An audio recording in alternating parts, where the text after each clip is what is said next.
فأنا ناصح لإخواني بالصدع بالحق تبيض وجوههم. السكوت في مسألة الحزبية يضرها، فاصدع بما تؤمر وأعرض عن المشركين. سلامي على دماج ورجالها والشيخ يحيى ودار العلم يا سعد بانيها. بسم الله الرحمن الرحيم.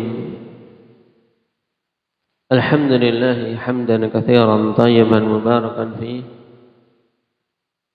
كما يحب ربنا ويرضاه. أشهد أن لا إله إلا الله وحده لا شريك له، وأشهد أن محمدا عبده ورسوله صلى الله عليه وعلى آله وأصحابه أجمعين. أما بعد، عندك فطور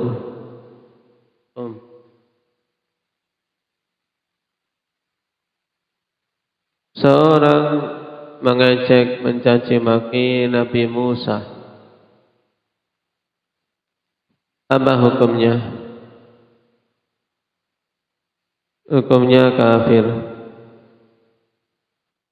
Tapi alasannya karena beliau adalah Nabi yang orang-orang Yahudi katanya mengikutinya. Apa hukumnya tetap kafir? Nah, hukumnya kafir. Karena hukum mencaci, mengolok-olok keseluruhan para nabi seperti mengolok-olok Nabi kita Muhammad sallallahu alaihi wasallam. Tayyib, jelas. Indah ya, wais.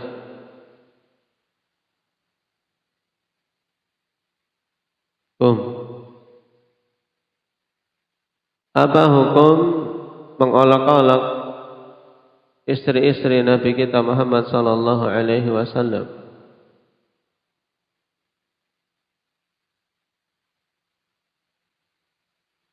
Haram. Keharaman bertingkat-tingkat. Kemarin perinciannya bagaimana? Mana yang terjadi ijma', mana yang ada khilaf. Ada hal yang terjadi ijma'.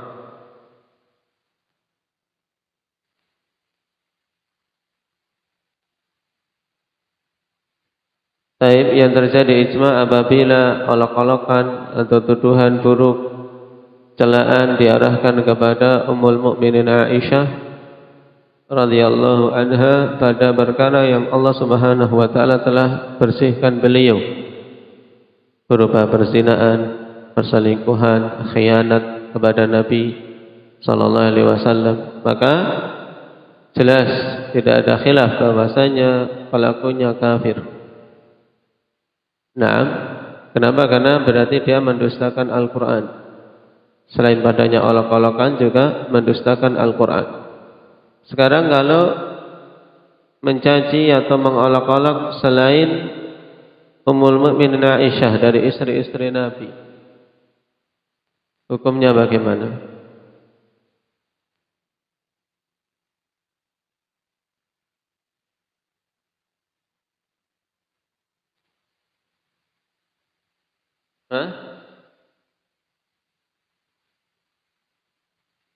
Dihukumi?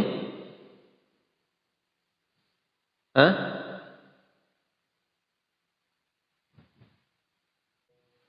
terjadi khilaf, ada dua pendapat padanya.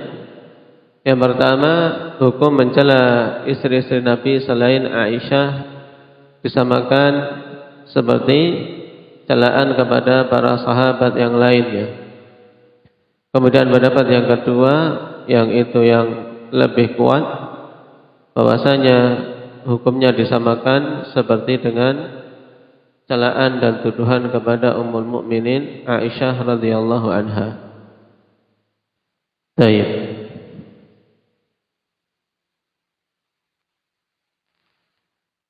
Indah yang sama.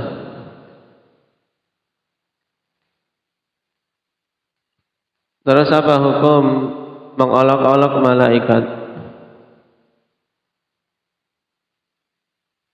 Mengolok-olok malaikat hukumnya juga sama seperti mengolok-olok para nabi dan rasul, karena malaikat adalah apa? Rasulullah Subhanahu wa taala. Baik, hukumnya juga apa? Kafir setelah sampainya hujjah kepadanya. Injelis. Baik. Dan penegasan dari Ibnu Hazm diingat-ingat akhwan, kesimpulan dari perincian-perincian di depan. Baik. Sahabin nasi anna kulla man istahza'a billahi ta'ala aw bimalakin minal malaikah aw binabiyyin minal anbiya aw bi ayatin minal Qur'an aw bi faridatin min fara'ididdin fahiya kulluha ayatun lillah subhanahu wa ta'ala. Ba'da bulughil hujjati ilaihi fahuwa kafir. Ya, jadi mengolok-olok dengan halal ini semua setelah sampai hujjah kepadanya. Ya, setelah sampai hujjah kepadanya maka dia kafir. Sekarang kita masuk pada al-mas'alatut tasi'ah. Al-istihza'u wa sabbus sahabati radhiyallahu anhum. Mengolok-olok dan mencela para sahabat radhiyallahu anhum. Ja'a fi sahihain min hadits Abi Sa'id radhiyallahu anhu anna Rasulullah sallallahu alaihi wasallam qala la tasubbu ashabi falau anna ahadakum anfaqa mithla uhudin dhahaba ma balagha mudda ahadihim wala nasifah. Jangan kalian mencela para sahabat-sahabat. Sungguh seandainya salah seorang di antara kalian berinfak dengan semisal Uhud berupa emas. Kira-kira berapa kilo Umar? Infak emas sebesar gunung Uhud berapa kilo? Tidak tahu. Besar. Tidak hanya kiloan, ini tontonan. Bertonton. Gunung Uhud yang besar tersebut gunung batu. Nah, taib.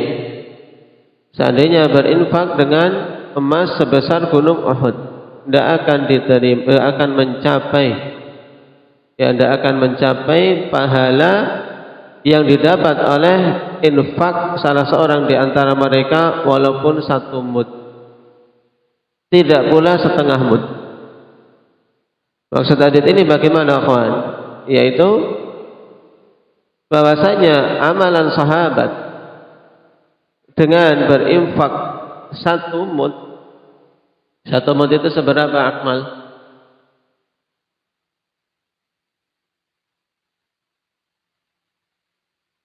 Berapa sa'?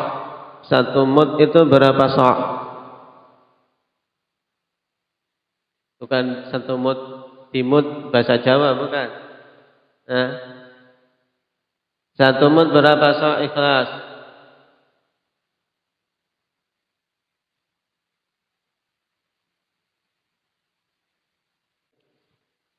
Nah, 1 sa' 4 mud.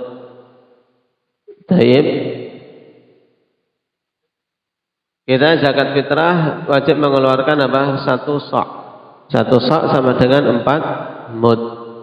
Berarti sekarang kalau dibalik, 1 mud itu berapa sa'? Jadinya berapa? Abdul Rahman. Nah, enggak perhatian kan? Baik.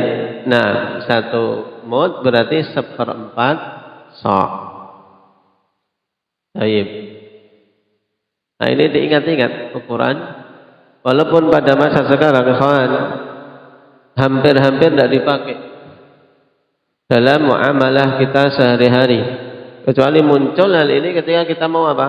Mau zakat fitrah, baru muncul butuh penggunaan sa'.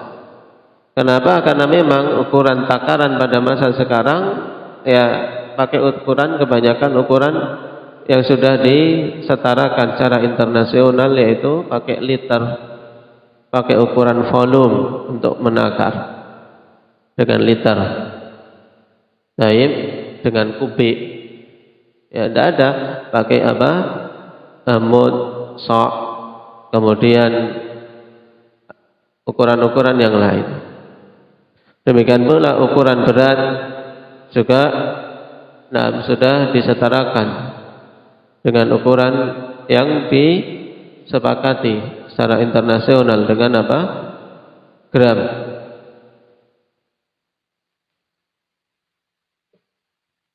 Tapi butuh tahu penyetaraannya dari sa' ke mud, kemudian bagaimana kalau disetarakan ke bentuk gram. Nah berarti sahabat akhwan berinfak 1 mud atau setengah mud saja, itu kita tidak akan bisa membandingi pahala yang mereka capai walaupun kita berinfak dengan emas segunung Uhud. Berapa miliar, berapa triliun kalau mau dihitung emas sebesar gunung Uhud. Nah, padahal sahabat hanya berinfak 1 mud. Ini menunjukkan bahwasanya amalan sahabat ridwanullah alaihim di sisi Allah Subhanahu wa taala amalan yang nilainya sangat agung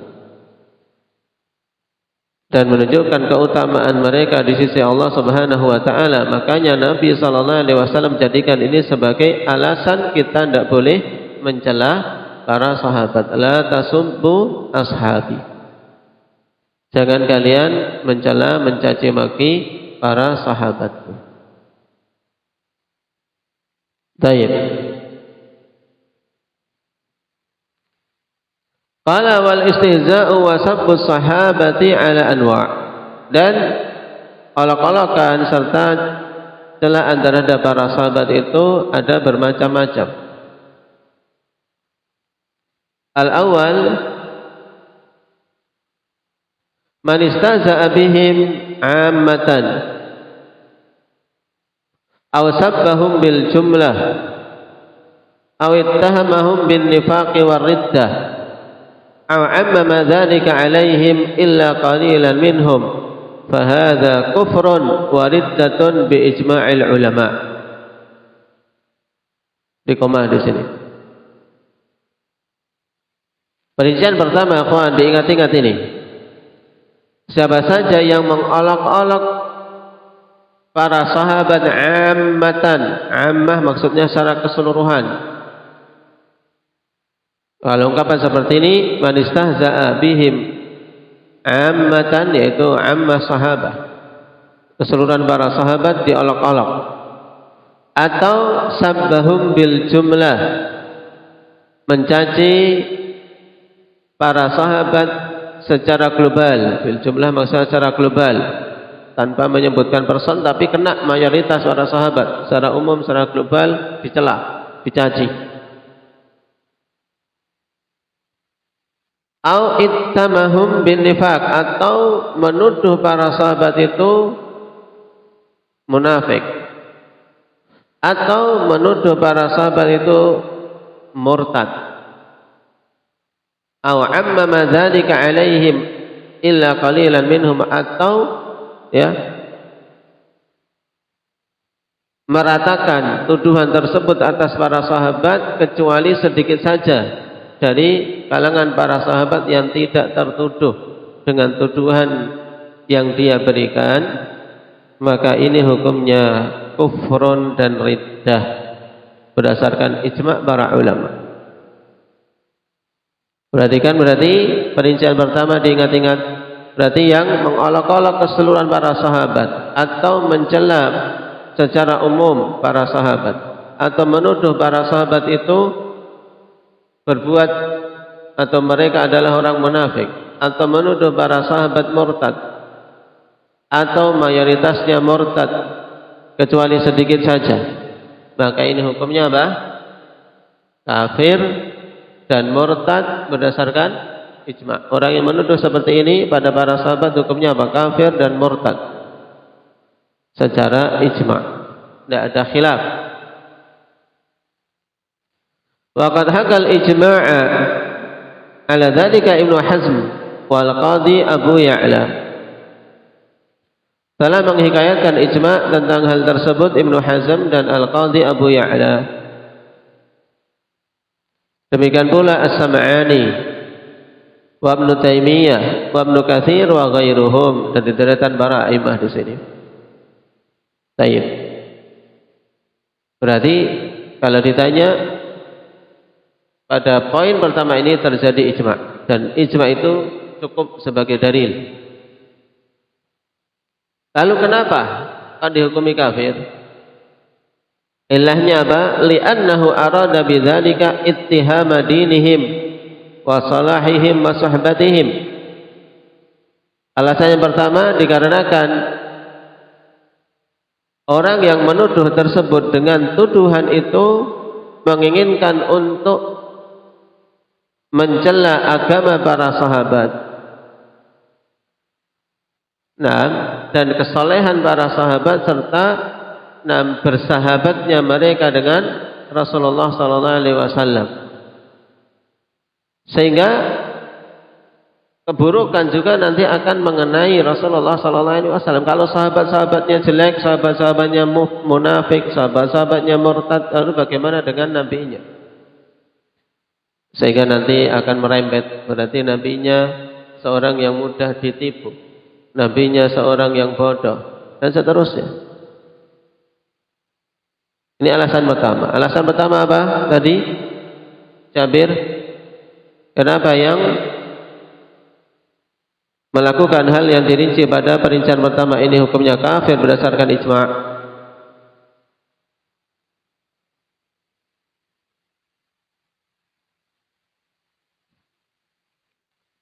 Nah, karena dengan tuduhan tersebut akhwan terhadap para sahabat Nabi sallallahu alaihi wasallam, berarti apa? Mereka menginginkan untuk mencela agama para sahabat. Agama para sahabat apa? Hamzah. Agama Islam, berarti celaan tersebut sampai kepada agama, yaitu celaan terhadap Islam itu sendiri. Dan juga celaan terhadap kesolehan para sahabat serta persahabatan mereka dengan Rasulullah sallallahu alaihi wasallam. Nah,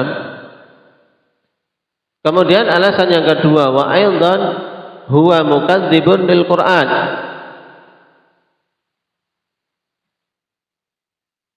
Karena mencela para sahabat dengan perincian pertama ini, itu berarti apa? Mendustakan Al-Qur'an. Sebab Allah Subhanahu wa taala telah ridha terhadap para sahabat radhiyallahu anhum wa radu anhu. Kemudian Allah juga telah mengatakan wasabiqunal awwaluna minal muhajirin wal ansar walladzina ittaba'uuhum bi ihsan radhiyallahu anhum wa radu an wa 'adda lahum jannatin tajri tahtaha al-anhar. Allah Subhanahu wa taala ridha dan janjikan bagi mereka surga. Ini kepada para sahabat asabiqunal awwalun dari kalangan muhajirin dan ansar. Kok mereka mayoritasnya dituduh murtad atau nifaq atau diolok-olok, berarti padanya pendustaan terhadap apa? Zikri terhadap Al-Quran, dan mendustakan Al-Quran hukumnya apa? Kafir. Makanya berarti mengolok-olok sahabat dengan perincian pertama ini, yaitu mayoritasnya atau keseluruhannya, atau mencaci secara global para sahabat, atau menuduh para sahabat munafik, atau menuduh para sahabat murtad, atau mayoritasnya murtad kecuali sedikit saja, maka ini hukumnya kafir berdasarkan ijma'. Ya, diingat-ingat. Atsani, yang kedua, an yakuna sabbuhum mashuban bi amrin kufriyin fa hadza kufrun aidha. Kemudian yang kedua, celaan kepada para sahabat tersebut itu disertai dengan perkara kekufuran, bi amrin kufriyin, Ini juga hukumnya kafir. Mencela sahabat disertai dengan apa? Perkara kufur. Qala Ibnu Taimiyah rahimahullahu taala. Contohnya ikhwan, misalnya amma man iqtarana bi sabbihi da'wa anna aliyan ilahun aw annahu kana huwa an-nabiy sallallahu alaihi wasallam wa innama ghalata Jibrilu fi risalah ghalita wa innama ghalita Jibrilu fi risalah fahada la syakka fi kubrihi bal la syakka fi kufri man tawaqqafa fi takfirih. Sekarang contohnya akhwan untuk perincian kedua, yaitu yang mencela sahabat dan disertai dengan apa? Perkara kekufuran yang lain yang dia lakukan. Ini juga kufur jelas. Seperti misalnya kata Ibnu Taimiyah, man iqtarana bi sabbihi da'wa anna aliyan ilah. Siapa saja yang menggandengkan dengan cacian dia terhadap sahabi, pengakuan bahwasanya Ali itu adalah ilah. Ini kufur, ya kan? Jelas ini kekufuran.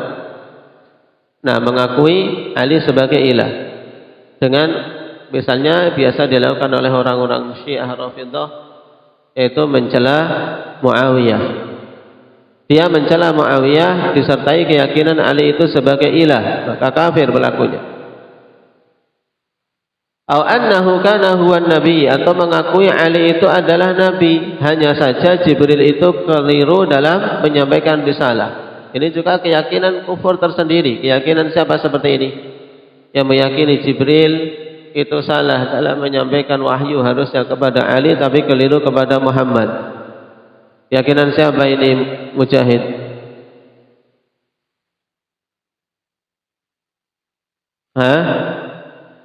Keyakinan Rafidhah. Baik.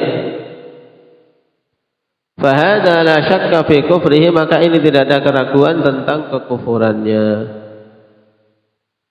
Bal la syakka fi kufri man tawaqqafa fi takfiri, bahkan tidak ragu tentang kekafiran orang yang masih tawakuf dalam mengkafirkan yang seperti ini. Kenapa? Kekafirannya sharih, mengakui Ali sebagai ilah. Ini kan kufur sharih, tidak ada khilaf. Nah, menetapkan adanya ilah selain Allah Subhanahu wa ta'ala. Demikian pula menetapkan bahwasanya Jibril itu tidak amanah, berarti terkandung padanya pendustaan terhadap Al-Quran yang Allah Subhanahu wa ta'ala katakan tentang Jibril, mutta'in thamma amin. Ini perincian kedua. As-salits, yang ketiga, al-istihza'u bi ba'dihim.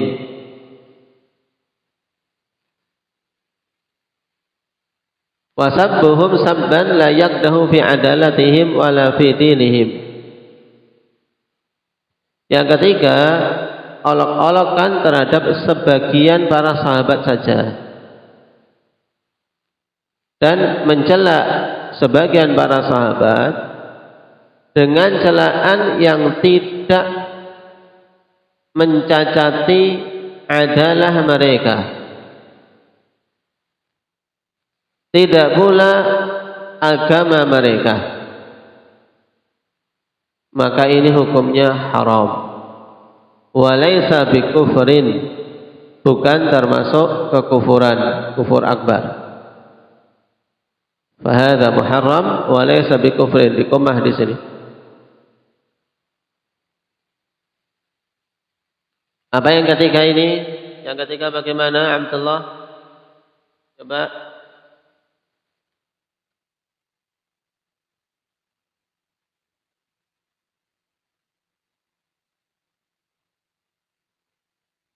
Nah, dengan celaan yang tidak apa? Tidak mengarah kepada adalah mereka, adalah dan agama mereka. Adalah itu keadilan mereka. Kenapa? Karena para sahabat semuanya adil, semuanya udul, diterima riwayatnya. Kalau jalan itu terkait masalah adalah, maka ini masuk pada jenis pertama. Baik. Jadi yang ketiga apa? Diulangi, yaitu mengolok-olok sebagian para sahabat dan mencela mereka dengan celaan yang tidak mengarah kepada adalah dan agama mereka. Nah, ini mudahnya. Maka hukumnya apa, Umar? Hukumnya haram. Sampai tingkatan kafir tidak Cahya? Tidak sampai tingkatan kafir. Contohnya sekarang. Contohnya kattihami ba'dihim bil jubn. Seperti menuduh sebagian para sahabat memiliki sifat al-jubn, yaitu pengecut. Si fulan pengecut. Wal bukhli, ya, mengatakan sebagian sahabat bakhil. Wa qillatil ilmi, dan mengatakan sebagian sahabat tertentu dia sedikit ilmunya. Ini kan celaan. Makanya hati-hati ketika kita sedang membicarakan sahabat, harus hati-hati kalimatnya. Karena mereka orang-orang pilihan Allah. Jangan sampai kepeleset lidah kita. Yang mengarah kepada celaan terhadap salah seorang di antara para sahabat. Baik. Wa nahwi dzalik, dan yang semisal itu. Maka hukumnya apa? Haram, terjatuh dalam keharaman. Tapi tidak sampai tingkatan kafir.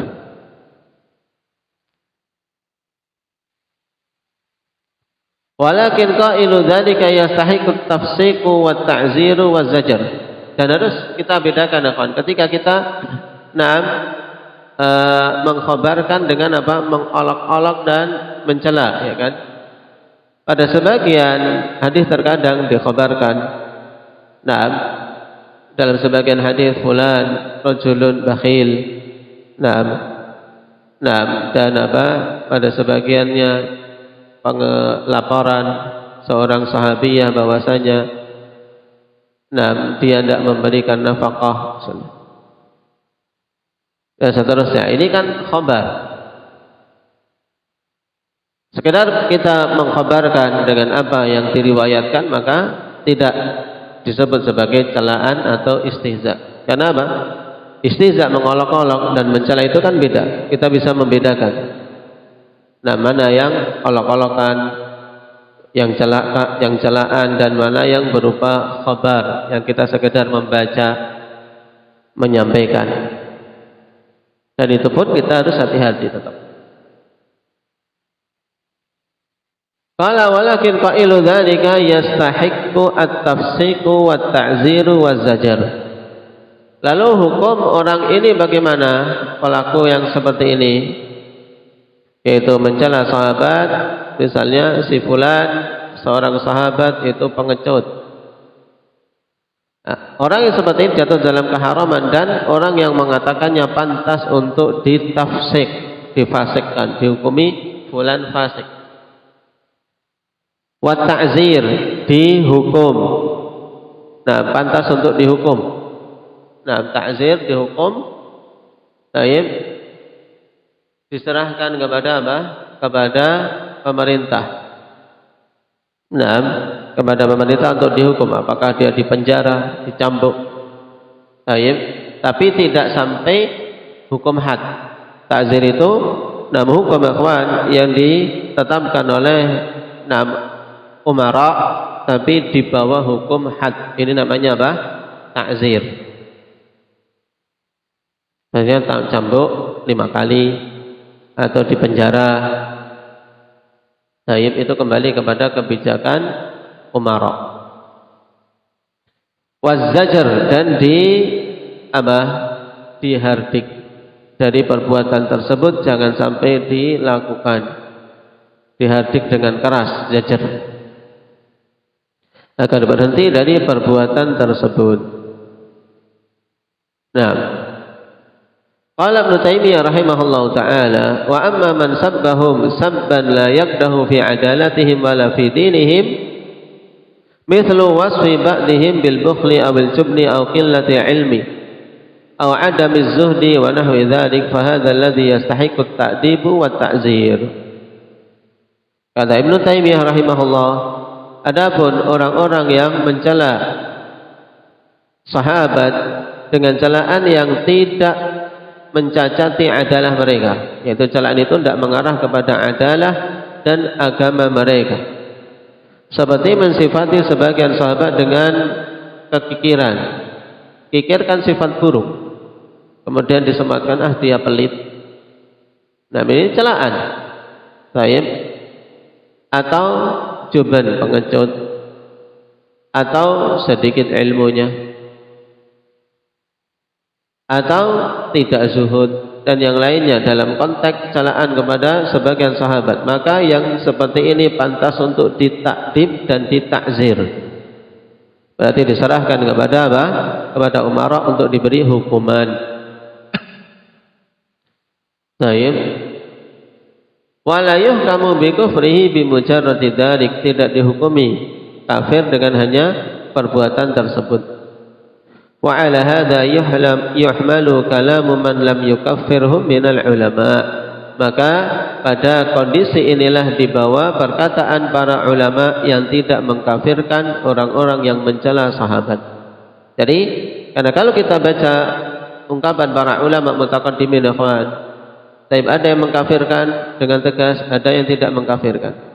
Maka kita harus pisah-pisah. Yang tidak mengkafirkan maka dibawa pada kondisi ini, yaitu bahwasanya celaan kepada sebagian sahabat itu celaannya tidak mengarah kepada apa? Habib, adalah dan agamanya. Tidak mengarah kepada adalah dan agamanya. Berarti mengarah ke apa? Ke sifat pribadi, mengarah ke personnya. Ya, berarti celaan yang mengarah ke personnya. Misalnya kalau sesama kita anak-anak, alah si fulan dah banyak makan, nah tapi ngentutan misalnya. Ini kan celaan mengarah ke person. Ya, dikri rakus misalnya. Tayyib, banyak tidur misalnya. Dan seterusnya. Celaan mengarah ke pribadi, tidak ke sisi adalah dan agamanya, maka ini yang hukumnya muharram dan dia pantas untuk dihukumi fasik dan dihukum ta'zir. Adapun yang tingkatan kekufuran, maka diingat 2 poin yang disebutkan di depan. Baik, ini terkait sabbus sahabah, ikhwan, mencela para sahabat radhiyallahu alaihim. Barakallahu fikum, naktafi bihadza. Subhanakallahumma bihamdik, asyhadu an la ilaha illa anta.